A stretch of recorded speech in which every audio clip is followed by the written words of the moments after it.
Good morning, good afternoon, good evening, and welcome to Ikigai with Jennifer Shinkai, wherever you are watching or listening to this in the world. Dr. Ashley Dash and I were just talking about YouTube before. Maybe you're on there, and agents can send me the information. I can do background singing, awesome things there. Perhaps not. That's not my Ikigai, but we're here today to talk about Dr. Ashley Dash's Ikigai. And Dr. Dash, my word, yes. What a life. So she's a Bachelor of Science in Business Administration. She's got an MBA, a Doctorate of Strategic Leadership, Certified Job and Career Development Coach. She is a published author. She is a speaker. She runs an amazing program called, of the Love Black Man Day. No, that's not right. National Black Man Day. National Black Man Day. But you say that loving Black men is your superpower. Was this correct? Yes. It is my power. So much cool things to talk about today. And as well, she's an HR professional, an American HR professional living in Japan, not based in Tokyo. This is kind of how we first got to meet each other at the Few Japan Career Strategy Seminar. We connected afterwards, and you're in, I want to say Hamamatsu. Hamamatsu, yep. Yes. So right out in the sticks. So first of all, how is life in the Inaka, in the countryside of Japan? So to be clear, when they said countryside, I thought they meant like countryside. I am from a small town. I grew up in a small town in South Carolina. I grew up on a dirt road. So when they said country, I was like, I don't want to go back, but I'm in Japan, so it's fine. So when they brought me here, I walked off the train station and saw Tiffany and Company and Louis Vuitton and H&M. So when they said country, I said, I don't think we envision country the same way. So I'm doing great.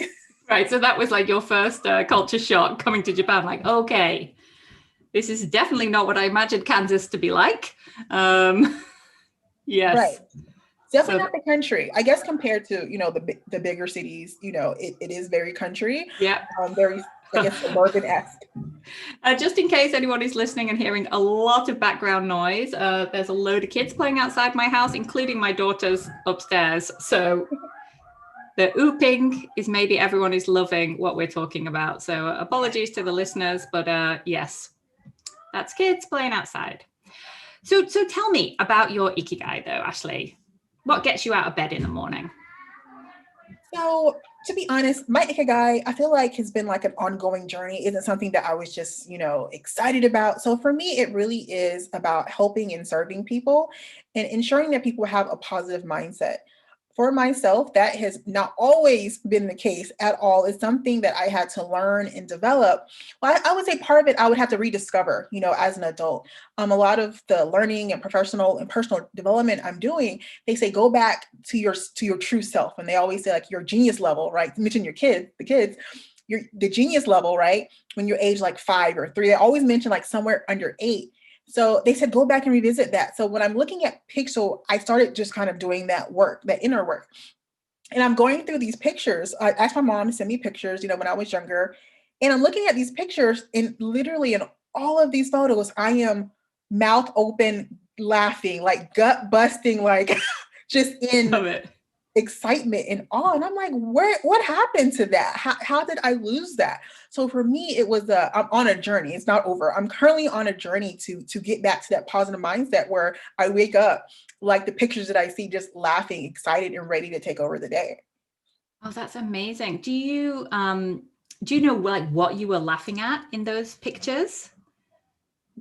I asked my mom actually that question, and in every instance, it's something different. She said sometimes you were just happy and excited. Other times when I was making a face. To be honest, there's no rhyme or reason to the happiness. Yeah. Actually, one of the stories that my mom often tells other people that I'm, mortified or embarrassed about is that so my mom actually has a hearing problem. Right. And when there would be like loud sounds or anything that should scare a child or make them cry, I wouldn't cry. I would just kind of be like, whatever, everything is fine. So she thought because she had a hearing issue that I couldn't hear. She thought I was deaf. So she took me to the doctor and told her like, she's not crying. She doesn't get upset. Like the doctor checked her checked me, everything is fine. My mom went back to her 2 more times, says, listen, lady, there's nothing wrong with your child. She's Right. content. Be happy, be blessed. Go home and do not bring her back. There's nothing wrong with her. We've checked everything. Wow. Wow. That's really interesting. Like the mom is, thinking there must be something because she's not shocked or surprised. Like, no, you just have a happy kid. I just have a happy kid. Yeah. That's great. And do you notice when you look back at those photos, like later on, where is the point? Where is the age where maybe that constant laughter and joy kind of stops showing up in the pictures? To be honest, it seems like when I hit maybe like 5th or 6th grade, maybe. Right. So is that like 10, 11? I think so. I think it's in the, or maybe it could be a little bit earlier. Like school pictures, in my opinion, are always horrible. But I'm looking at like casual pictures, just like with the family, things like that. It seems like around that age, like late elementary, early middle school is kind of where things begin to change and shift. Yeah, I feel that's a really kind of common thing for girls, especially, right? Like that puberty is hitting. I have an 11-year-old daughter right now, so I'm definitely seeing that shift to womanhood. And that just so now when she does laugh out loud really silly, I definitely feel like I treasure those moments much more. Yeah, that's really great though that you're going back and looking at all those things. So there's like a first takeaway for people is to go back and check those pictures of you at like the age of genius. So the sub 8, 5 years old seems to be a good place. You're not too kind of socialized into school yet. Right. Yeah, it's great. So tell me, like, what has been with this positivity guiding you? What's changed in your life with having that outlook? So I think, for some reason, I have to be honest, I'm not quite sure the reason. I'm still investigating that. I feel like life happens to you, right? Like you experience life. Maybe I shouldn't say life happens to you, but it does. Life happens to you, you experience life. And then you start, being told who you are, what you're capable of, what you're not capable of. And for myself, it wasn't something that, was overtly negative, right? But it was like something little, every day over time. And I got to the place where maybe I wasn't as confident or as happy or as excited as who I knew in myself and my heart really true to be. Like when you go to college and you fail your test for the first time, right? Or when you have to go to summer school or you become unemployed, right? That's actually how I started my journey into career development and HR. All those things at least I didn't address them. I just kind of experienced them and then kept going and never really unpacked what that looked like, what it meant, how I felt, because there's other work and other things that really needed to get done. So I just continued to press on and move forward. And it wasn't until I was having lots of issues or I was experiencing things at work or at home where these ideals would pop up. It's like, oh, they popped up because it's time for me to deal with this. It's time for me to talk about this because I haven't dealt with it.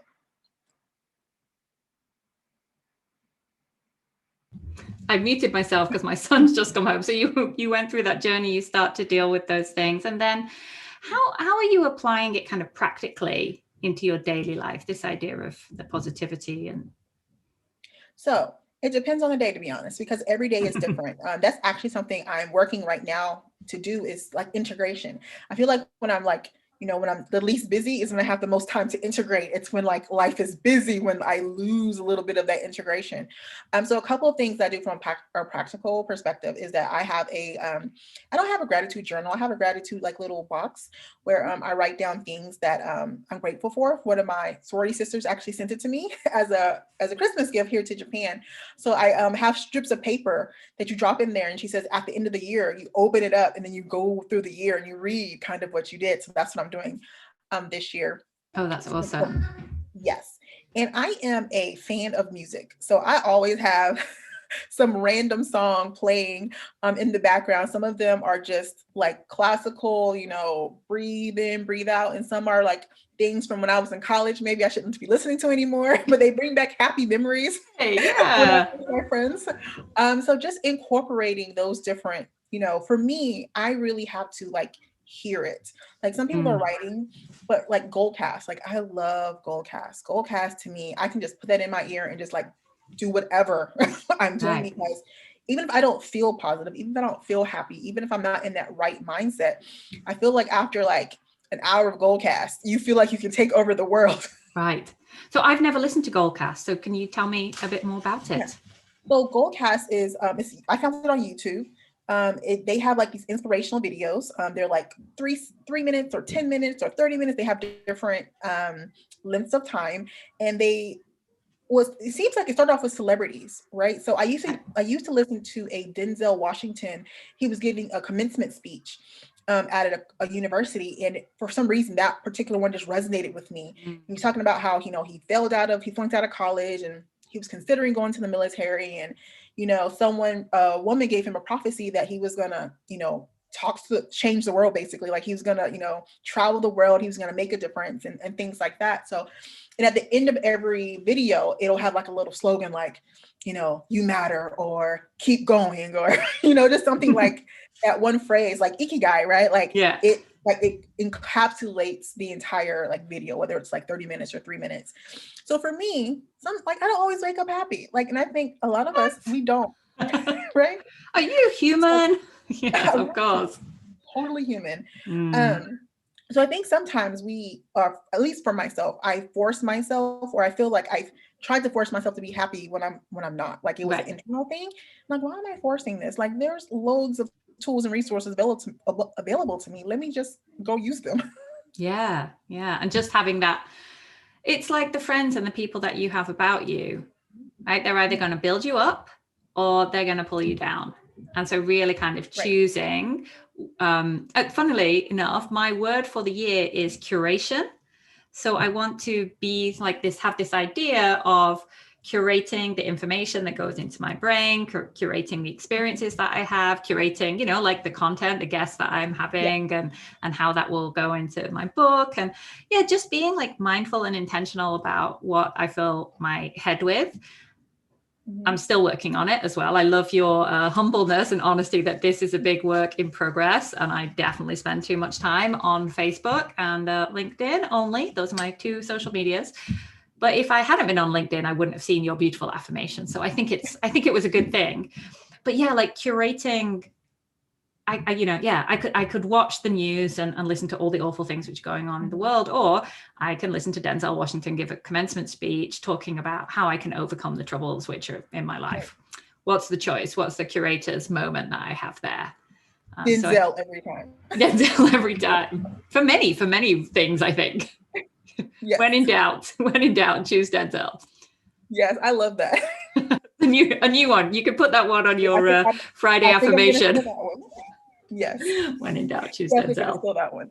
Yeah, that's awesome. And I wonder if that moves into the connection around you were talking about Black Man Day and about like building those ideas of positive Black masculinity, and those men surrounding themselves with positive people, with people who are going to build them up. So can you tell me a little bit about this event and kind of where that came from and where it is now? Yes. So I always say that I have crazy ideas. My friends like to rename them and say I'm an innovator, right? I like that. I like that spin. Right. And during the last few years, there's just been a lot of in the United States, just a lot of horrible things happening in the news. And then of course, Black Lives Matter just became a global, force after there was just some horrific things, to be honest.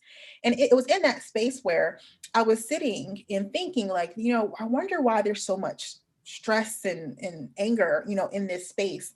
And while that was happening, I was looking for a Father's Day gift for my godfather. He and I are very close. And I couldn't find any gifts for him. And it kind of like frustrating, like, if you don't like football or if you don't like sports or tools or drinking, like that's it. Like you don't really have anything. And then I started looking for some birthday gifts for some of my friends who were not fathers.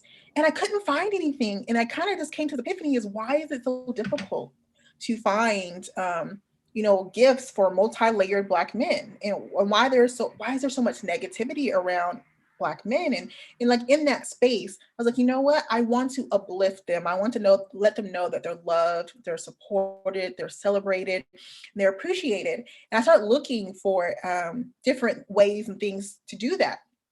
And I was like, I wonder if there's like a day, like there's Father's Day. Is there like a day for Black men? And there wasn't. So I was like, fine, I'm going to create it myself. So that's what I did. I created National Black Men Day, and we launched August 8th, 2020 last year. And it was amazing. It was literally like a thought in my head, maybe like May-ish. And then August 8th, we were like having a full blown event, people around the country. It was just amazing. We had speakers. It was great.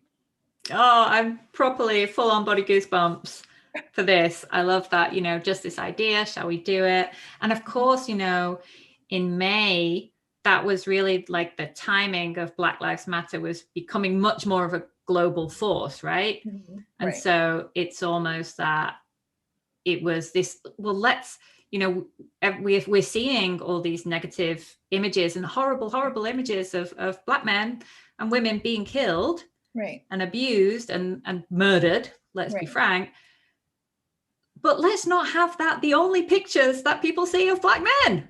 right. Right. Exactly. So let's create this, ideal, this not ideal future, but these different images of what it looks like, and then changing everybody's perceptions as well. Exactly. And so tell me what, oh, sorry, carry on. I wanted to use your word. I'm going to steal it, for a little while. Curation. Yes. I really wanted to curate what a whole Black man would look like. If he was whole in all areas, physically, mentally, emotionally, health-wise, financially. Like, what would that look like? Like, what would an empowered Black man look like? Not just to himself, but to the world, right? Yes. And how do we give people, Black men, and the people who love them, the tools and resources to help him become that version of himself? So that's really what I wanted to curate, because there's so many amazing organizations, but similar to you, I want to curate all of it. I want to be, the place where everyone comes to get that information, from education to finance. Like, I want to be that one place. I want to be that Black man Facebook, right? Where we have all the information, we have all of the, the support, and whatever you need, we can offer a referral, we can offer an organization, we can offer a business for you, if that's your goal. Oh, Ashley, I love it. I love it. And so on August the 8th, when you had this yes. Black Man Day, like what happened? Mm-hmm. You had speakers, like how did that feel for you in the moment? It felt like I didn't know what I got myself into, to be honest. Yeah. I had a thought, and then I was like, this doesn't really, and I talked to my mom about it. She was like, my mom got on board immediately.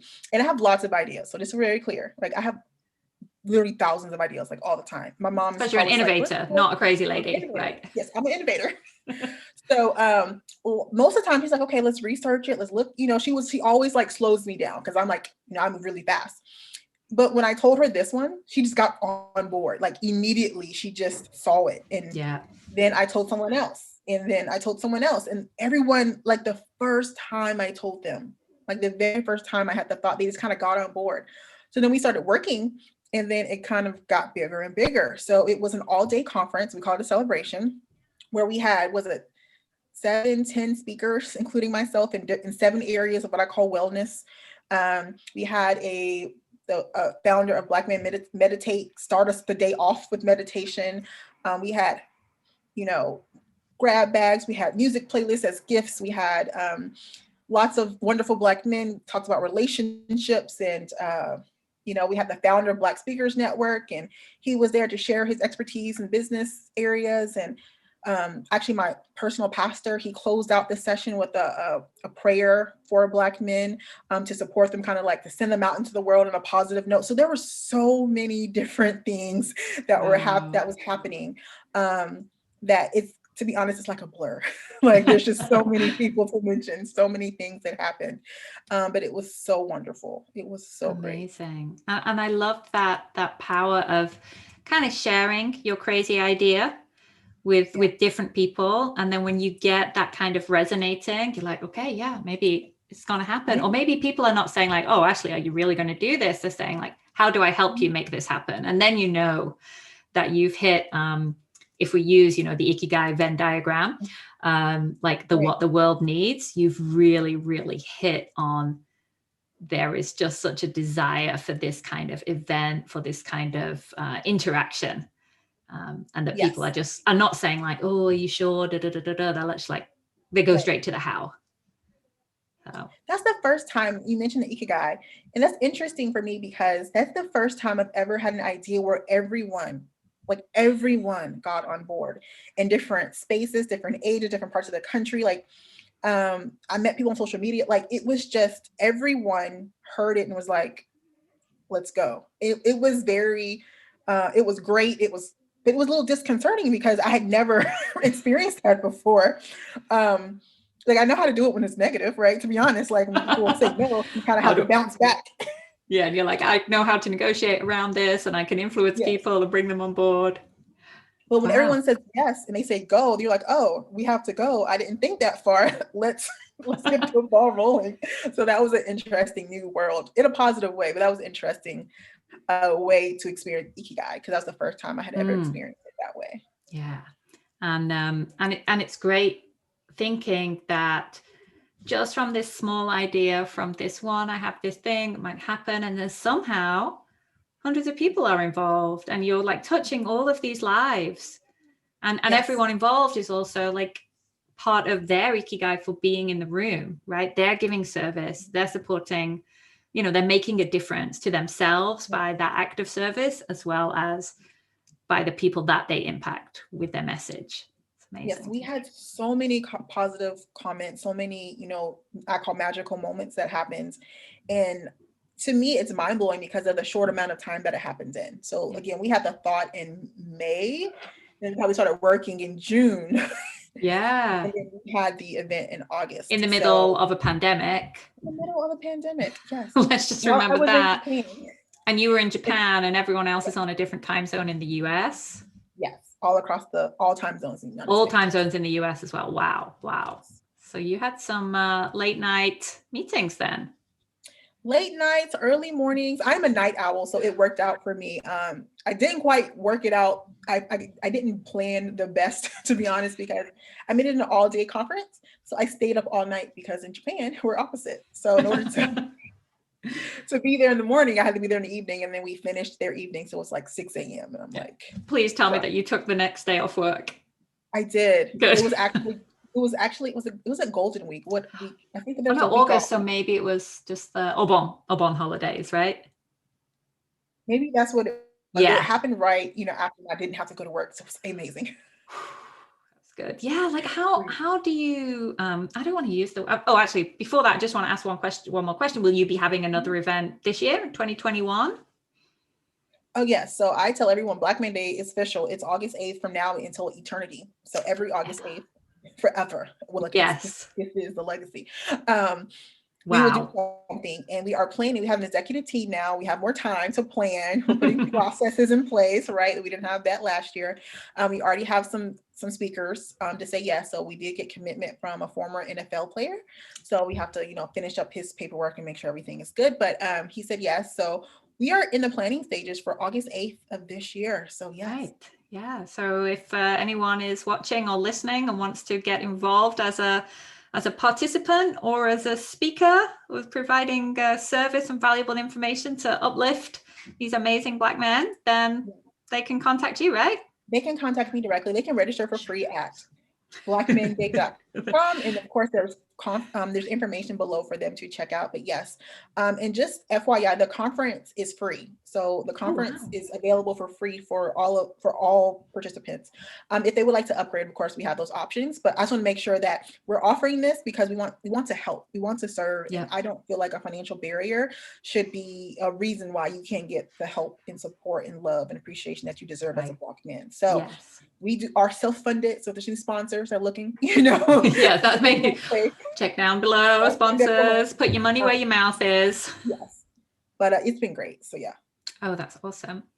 And talking about, sort of matter and meaning and Ikigai, you also just been part of a published book, which is, interestingly, I run an online group for entrepreneurs. We started last year in March because of COVID, called Make March Matter. And actually our theme for this month is Make Matters March, but your book is called Make It Matter. So what is it, and what is your contribution to, I think you said is it 17 There's 17 authors, yes. So I am part of the Make It Matter project. Oh, it's a And project, not it is just a book. Yes. it is a project. In and of itself. So in the book, I have a chapter called Make Your Legacy Matter.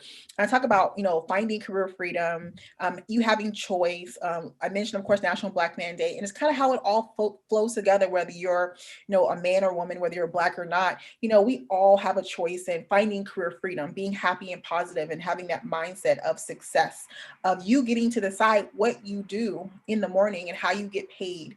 And that's really what I am that would be my ultimate Ikigai, right? I feel like the positive mindset you have to have at the bottom of it, to do these wonderful things. But I want people to be empowered to make a choice. They can work or not work. They can make money passively or actively. I want everyone to live the life that they want on design and with intention. And that's what I talk about in terms of creating your legacy, making your legacy matter. So along with the book, we're in pre-order time right now. There's also going to be a course. So we're going to actually integrate, right? We're going to talk about integration. I feel like that's the most important part is we all read information. We all have this knowledge, but we all know how to lose weight, right? But it's not until you actually, do the calorie counting. It's not until you start walking or exercising that it actually makes a difference in your life, that you can see, right? That you can feel, that you can touch. And part of the project is we have a master class, and I talk about, the different levels of finding career freedom. Like, how do you personally find career freedom? What do you have to do and where you are to do that? So starting from unemployment, I call everyone's worst nightmare, all the way to the top of finding career freedom. Right. Actually, on that point, there's many people who have found themselves laid off or on a very extended furlough that doesn't look like something is going to happen. So what sort of advice would you have for those people who are really in a difficult position right now and don't feel that they have any choices because of COVID? So it depends on where they are in the unemployment space, because I kind of split it into two. So I'll go with the initial. If you just got unemployed, like if you're listening to my voice and like you got fired, laid off, downsized, whatever language, HR language you use. You no longer have paid employment. Yes. The first thing I encourage everyone to do is to check their 401ks to make sure there's no loans, because those loans become due within 30 days typically. If you have health insurance or medical insurance or dental insurance, typically HR pays in advance of 30 days. So you actually have the rest of the month, typically, not always, but you have 30 days to use up those benefits. So if you need something to get scheduled, I encourage them, specifically in America, yes, to use those benefits as soon as possible. And then of course, two more things to, of course, apply for unemployment, because actually registering for unemployment is separate from actually filing for unemployment. So you can actually get the process started just by registering. You can wait to file later. And then of course, the last thing is you need to take advantage of any other benefits your company offers. So if they bring in career services, resume writers, any of those folks, go ahead and take advantage of those. Even if you don't find that, them to be particularly helpful, to be honest, still take advantage of them so that you can prove and show to other people that you're actively like in the process, that you're networking and that you're having those conversations. And typically what they don't mention is that you still have access to what I call like I don't call the emergency number, but I call the mental health line, right? It's part of every company typically has a hotline where if you're suffering, from any type of anxiety, there's normally like a website portal or there's a telephone number that you can reach out to talk to someone if you need counseling, referrals, or anything like that. So I tell people this will be the time, to take advantage of that because you're going through a situation, and typically you still have like, another 30 days before, or the rest of the month before you're actually like filed off, unless they do at the end of the month. And some companies do that. That's kind of sad to me, but they do that. Yeah. They don't have to pay for the next month. Yeah, I love that. That's really like super practical that I wouldn't have thought of, to just be like, yeah, get your teeth fixed. You need that blood test, whatever, get it done now. Get your meds all filled up. Yes. Yes. All of those things. And also you just get kind of in the system for unemployment. Even if you never claim a day, it's easier, it's tracking from. Right. And Because you so have that all your paperwork. They're going to send, because their job's going to give you like paperwork and dates, and you're not going to remember all that, right? So I know it's difficult to kind of have all this, practical information kind of coming at you when you're in a very emotive space. yeah. However, if you're in the practical mode, if you can just stay there just for 48 hours and get all that stuff done, then you can, cry, scream, yell, do whatever, later. So that's why I encourage people who are newly unemployed. If you've been unemployed for a while, right? Good segue. Thank you. And that has been me. I have been unemployed for months, right? Wow.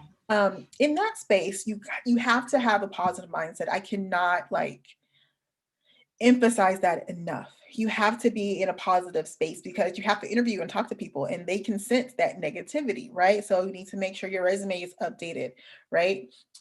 There's lots of information online. If you have severance, then this would be the time to hire someone. Maybe you don't want to do it yourself. Hire, invest in yourself, right? Use some of that money to invest in, in those services that work and make a difference. Practice interviewing, right? Like all of those things that we talk about that no one takes seriously until it's time to get a job. Those are the things that you should be doing while you're unemployed. I can say that because I'm guilty myself. But mock interview, letting people know you're open to, to new positions. Maybe this is time to start relocation. Like that's actually what happened to me. That's how I ended up in Japan. I was unemployed previously, and then I kind of just decided that, I wanted something different. I wanted a new life, a new start. And I was open to working anywhere in the world. And magically, when I started being honest about what I wanted to do, how much money I wanted to make, the position here at Yamaha appeared within like 2 weeks after me deciding that, I want to work in global HR development, right? I want to, work in career development and leadership. I want to make a certain amount of money, right? And I'm open to anywhere in the world. And I applied, and then we started that conversation. Wow. And that's so totally different from, your previous world. And so do you think that sort of setting those criteria and just being honest with yourself about what you wanted and the boundaries, that was what helped it to happen? Yeah. So I'm going to I'm sorry to interrupt, just rather than just saying, I just want any job. That doesn't work. Okay. I'm very clear. That does not work for a number of reasons. Right. But typically when I just want a job, no one knows how to help you when you say that. Like if I say, I just want a job, there's lots of jobs. Am I sending you every single job? And then if I do that, that's very that becomes work for me. I don't know how to help you. Yeah. Right. So I'm gonna be very honest. That was a struggle that I had in previous positions. Right. I was settling. Right. I was not working in my Ikigai. I was, just trying to survive. And I ended up being unemployed. That led to unemployment. But when I was honest with myself about what I really wanted to do, what I was really excited about, and not settling, even though I had been unemployed for months, to be honest. Yeah. Right. And I personally, one time I was denied unemployment. Right. So I'm not saying that it's easy. Right. I'm not saying that, you don't have responsibilities, but I just decided I wasn't going to settle. And I was very clear on the type of job that I wanted. I tell all my clients, like, when you get clear based on job title. If you don't know what that job title is, go on LinkedIn and see what other people are doing. You'll find it. Okay. Yeah. How much money do you want to get paid? Like I was very clear in terms of my salary expectations, right? I was making half of what I made in the past. And I was like, no, I'm not doing that anymore. Right. I'm going back to what I'm comfortable with. And then for me, I was open to relocation. I didn't know when I said that I was open globally until it happened, to be honest. I didn't say Japan, but I just remember saying that I'm really open. And I really felt in my heart, I was open to working anywhere as long as I had my salary expectations and I could work, 80% or more in like the career leadership space. Right. I love that. And I love the idea that by being really clear, it also enables other people to support that.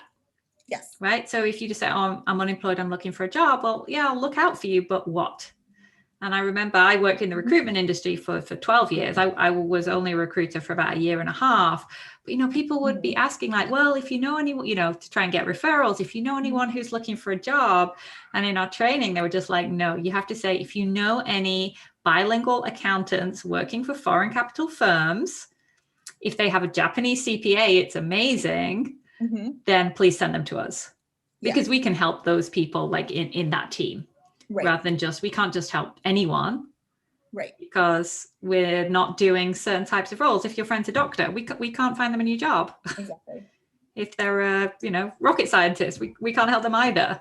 So Right. And that's where, like, for me, the career affirmations happen for me. So everyone talks about affirmations. I have to be honest, I still think they're a little woo, right? I'm all about, I like a bit of woo, maybe just half a woo. Half a woo. Not the woo woo, just a woo. Just a woo.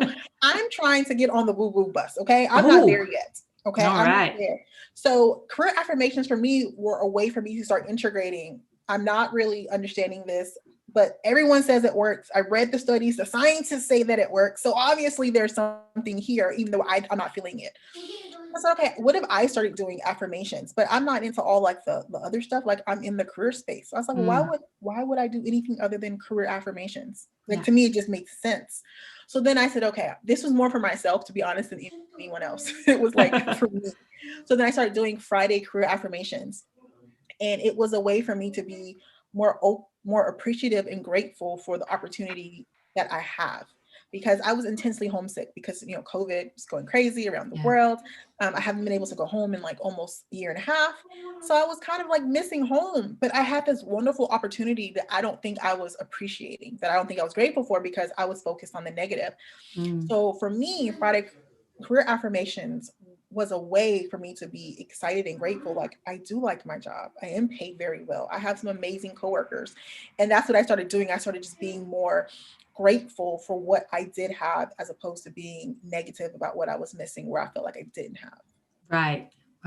And they're a real highlight of my Friday on LinkedIn. If you had to choose a favorite one, which would it be? Actually, my favorite one has not been released yet, so I can't answer that particular one. So follow you to find out. Please write, this was my favorite one, as mentioned. I think, to be honest, the one that I'm thinking of has something around purpose. So I will give you a hint. It is something around purpose, but it has not been released yet. Exciting. And from the interaction that you've had from people, do you see any trends in like what is resonating right now from an affirmations? I don't even, does that make sense as a question? You know what I mean? It does make sense. Actually, it makes perfect sense. To be honest, for a long time, I didn't think anybody was reading them, because I would never get any likes, no comments, no anything. And then I think one person liked it. I want to say, I think you liked it. You made a comment on the next, maybe the week after, 2 weeks after, like it was like one person and a different person, and you made a comment. And after that, just consistently people have been reacting, have been talking, and then I've been sharing it. So you have the magic touch. You what is possible for you after appearing on this podcast? Who knows? Oh my goodness. Ashley, the stars around you in the universe. They're all from you. Love it. You're too kind. It seems like so far, the ones that I recall have been around money. I think, which makes sense because they're career affirmations. But there's some more interesting ones that are more less money focused that I think people are going to be open to. And the ones that I have shared so far are actually ones that I've experienced. So for me, these aren't aspirational. Like a lot of these, even if I'm not experiencing now, well, I think most of them in Japan, most of them I'm experiencing now, but in the past, maybe I hadn't experienced them. But all the ones that I'm sharing, I have personally experienced. So there's one about, I'm not sure this one was shared yet, but about having an amazing boss. I have a great boss here, but one of my favorite bosses ever I worked at Mercedes-Benz, and I just didn't know that people like her existed in boss form.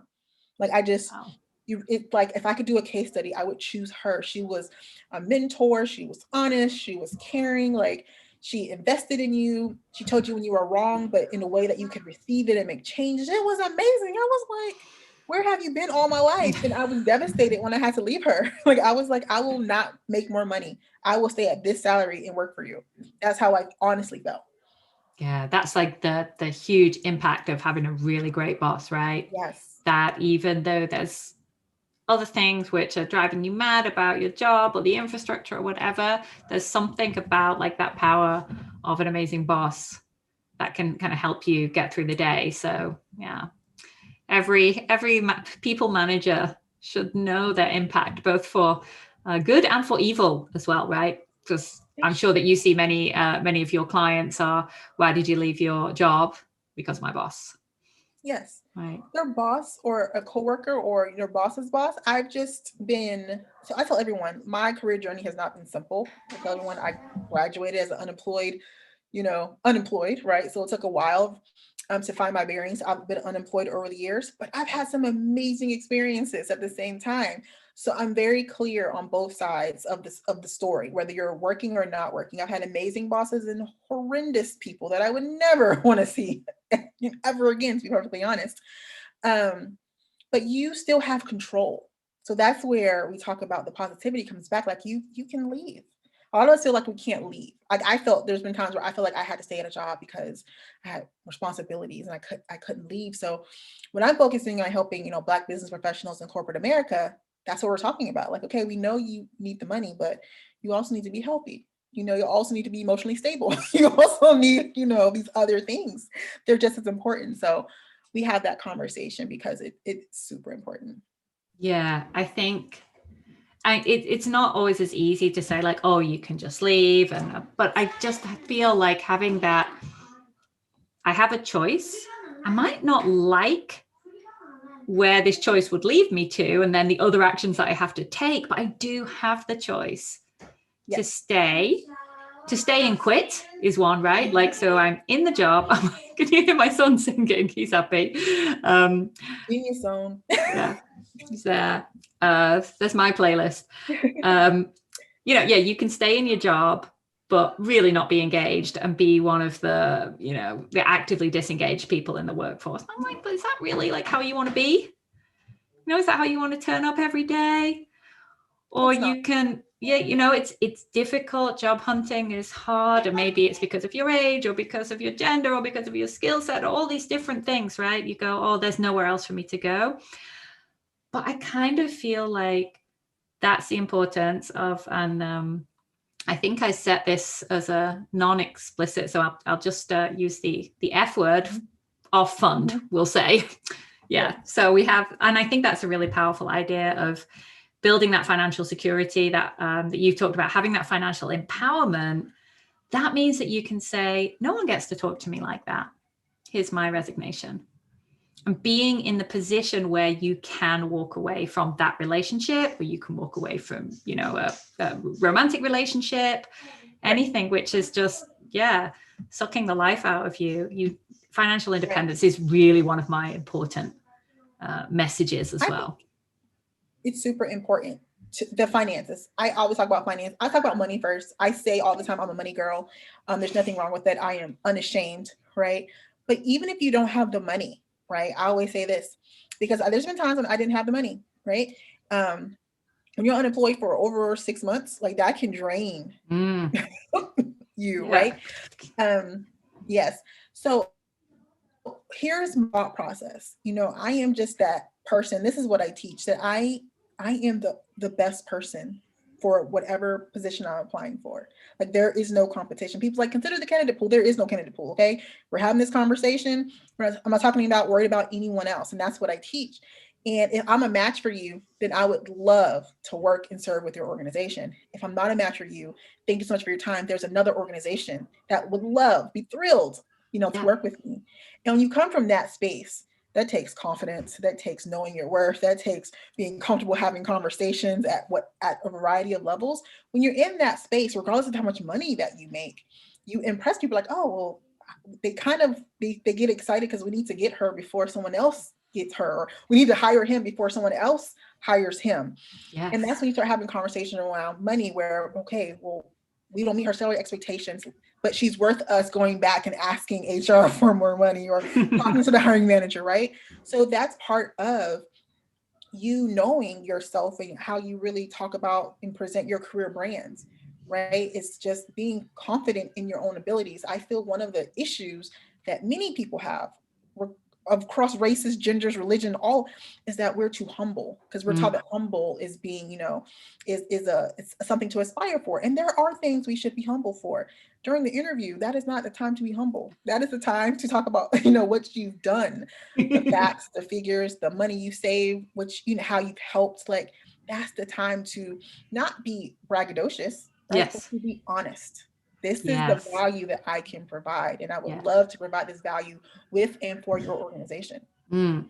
And that requires that preparation beforehand. And I love what you said before about, like work with, if you've just been laid off, for example, you don't have the confidence necessarily to look back and go, here are the highlights of my career. So like working with a career coach or with a copywriter who can just like bring out those star points and get your script, because this is real stuff that you did.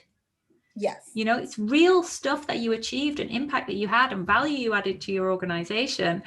But yeah, if you've just been laid off or you've left a really, mentally difficult situation, you've had burnout or whatever, it's not the best time for you to go like, and here I am, Jennifer Shinkai, and here's what I can bring for you, right? And maybe need someone to just like, ask me some questions and support me on that discovery. Because often, because we're so humble, right? Right. Your performance appraisals. That's something I missed. Ooh. So if you're unemployed, or if you're currently employed, actually, this is excellent. When they give you the raise or the not raise, whatever they give you, that piece of paper, I encourage people to print it, take it home, email it, however is legally permissible for your company. I used to work in compliance, so I have to make sure whatever's legally permissible for your company. Your performance appraisals actually has a section that says, what has this person done? Right? Yes. And typically you're filling that out, or your manager is filling that out. Someone's saying yes and approving that, right? Take all of those for the last 5 years and incorporate them onto your LinkedIn or resume. I'm just saying, maybe a thought. Yes, I think that's that's so and it's got all about the key performance indicators. Numbers. Yeah, like what those numbers are, what the ranking was, how you overcame problems, all of those things. That's great. So those are great practical that no one ever talks about, but I think, yes, those are yummy. I get excited. That's so cool. I love it so much. Oh, I know, though. I was thinking there was one more topic I really wanted to cover. And I think we'd be remiss because we haven't really touched that much on the Japan angle. And as we're talking about Ikigai, I read a blurb, and a lot of the stuff in the English language media around Ikigai is like every Japanese person has an Ikigai and a reason to jump out of bed in the morning. So in your role, okay, there's the reaction for those of you who are listening. A big smile of how would you describe your feeling right now, Ashley? I think you know what my question is going to be. I just, that would be news to me. We'll say it that way. Yeah. So does everyone that you come into contact with then have a reason to jump out of bed and a strong Ikigai? I'm going to say no. Absolutely not.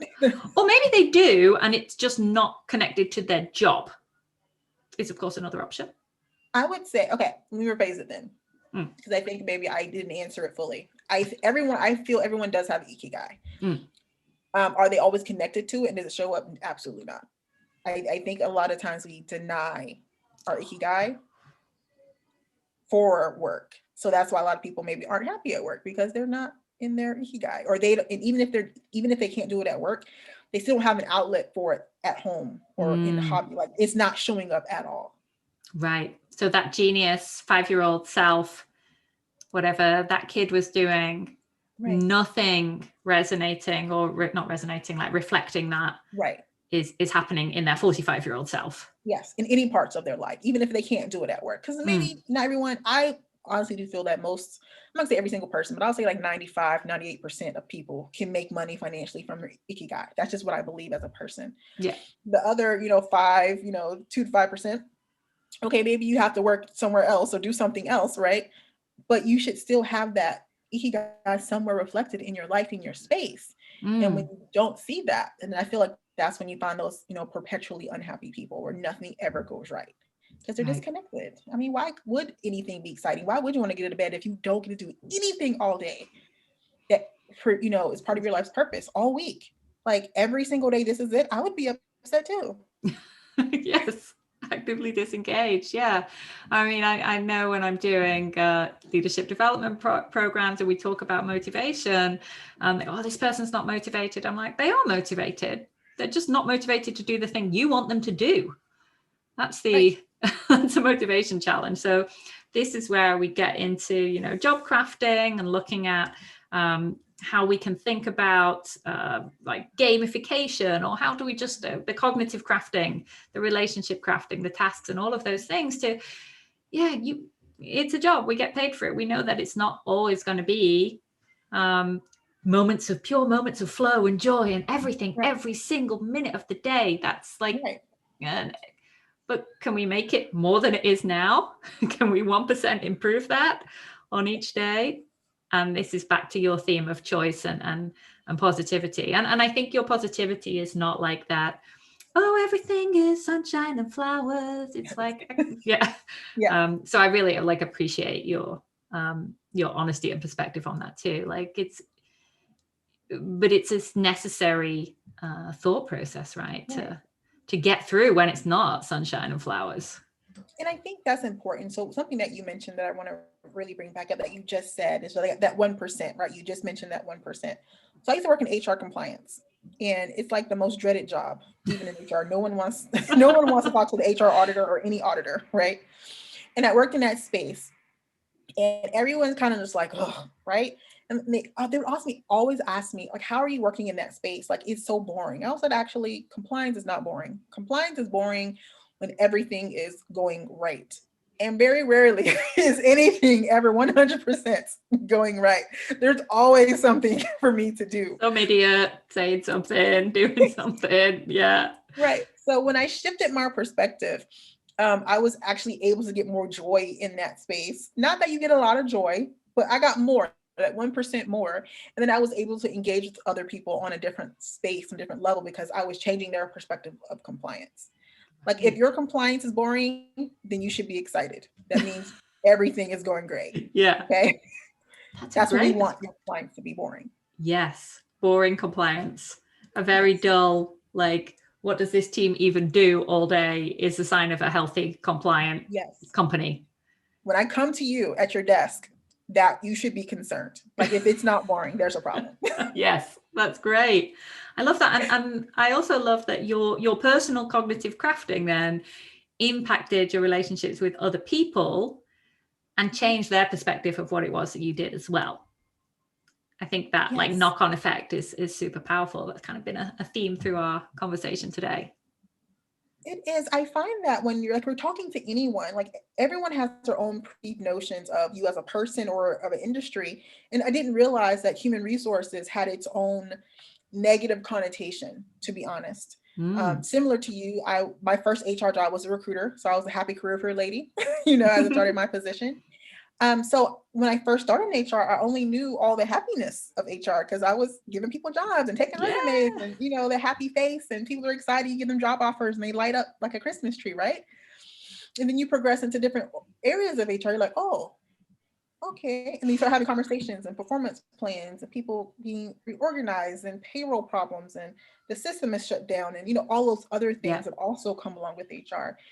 And it was then that I was exposed to underbelly that appears publicly, at least to me, where people don't like people in HR. I say HR is like a lawyer response, like, ugh. It's like, what's wrong?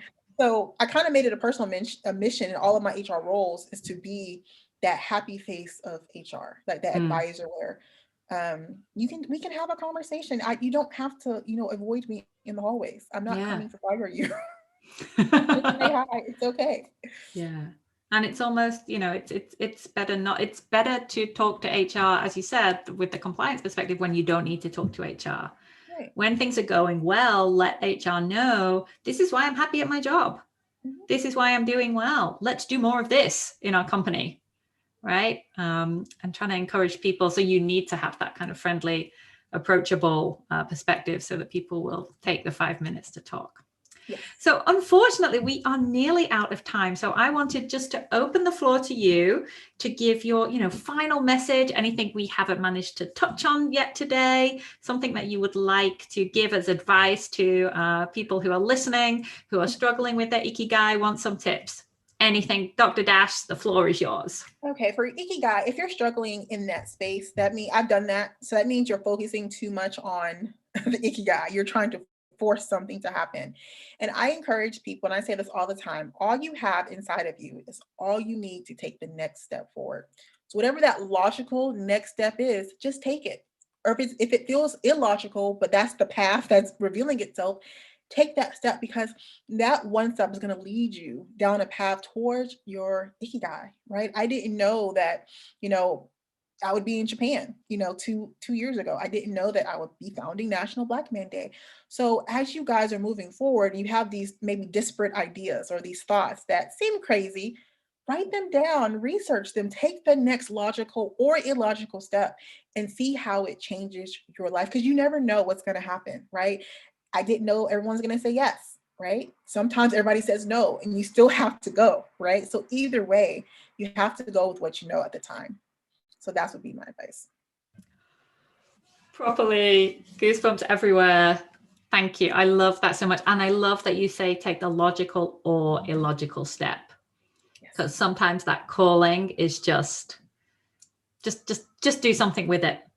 Right. Because otherwise as well, it's gonna keep coming back and bugging you about it till you do something on it.